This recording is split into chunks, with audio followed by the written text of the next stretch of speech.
now give the floor to the distinguished representative of Pakistan. Thank you, Mr. President.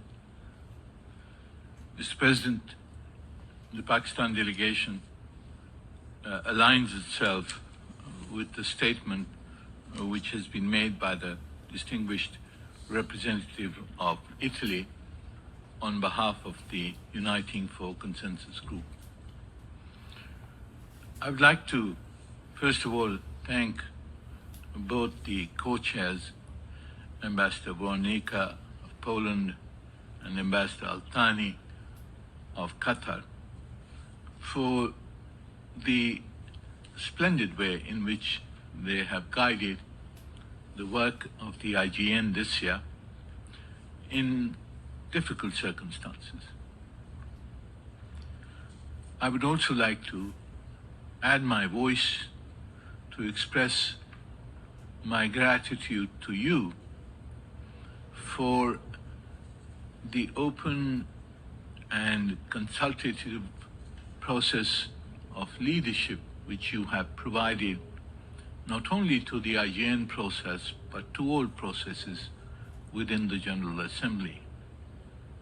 Having heard some of the statements here today, I would add that I admire your patience and your forbearance in response to some of the statements we had this morning. Mr. President, your oral proposal is consistent with precedent. In the past, similar decisions have been adopted.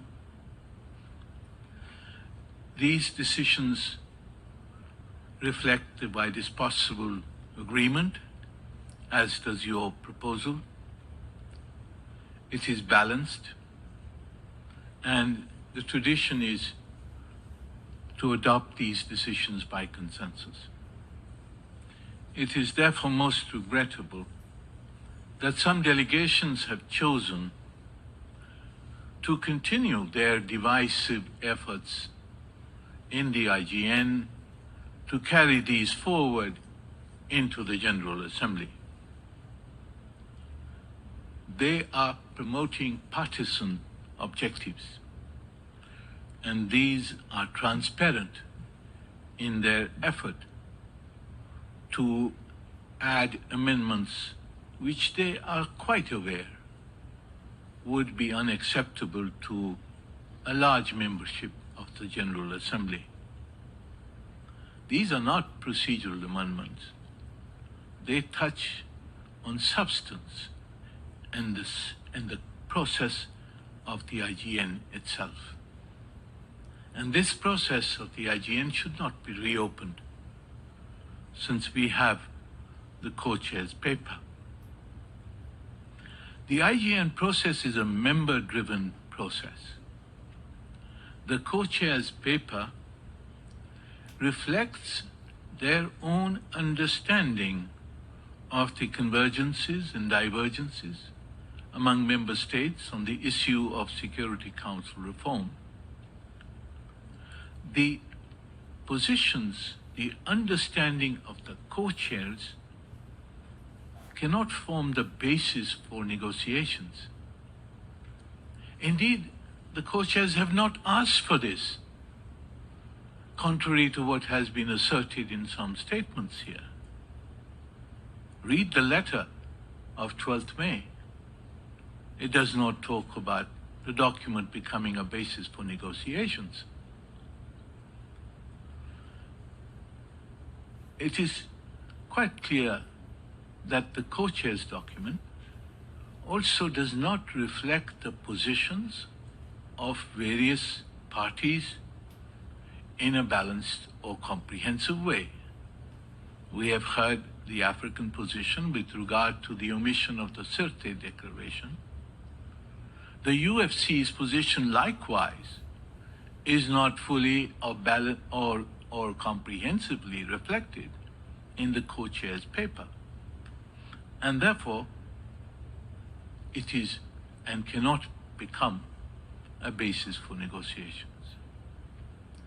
The PGA's, your statement, on the other hand, is a balanced and comprehensive suggestion, building on the informal meetings and on the letter of the co-chairs paper, as well as the 2015 framework document. All of these are to provide the material for us to further build on the convergences and to reduce our divergences. It is this approach towards building consensus that should guide the Assembly and all its members. We would ask the group of four to withdraw their amendments, not to divide the Assembly further. Their amendments are ultra-virus. They do not enjoy wide support.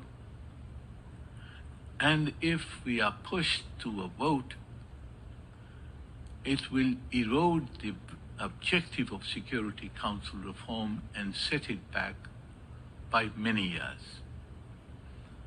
It will not give new life to the process. It will be its death knell. Thank you, Mr. President. I thank the distinguished representative of Pakistan.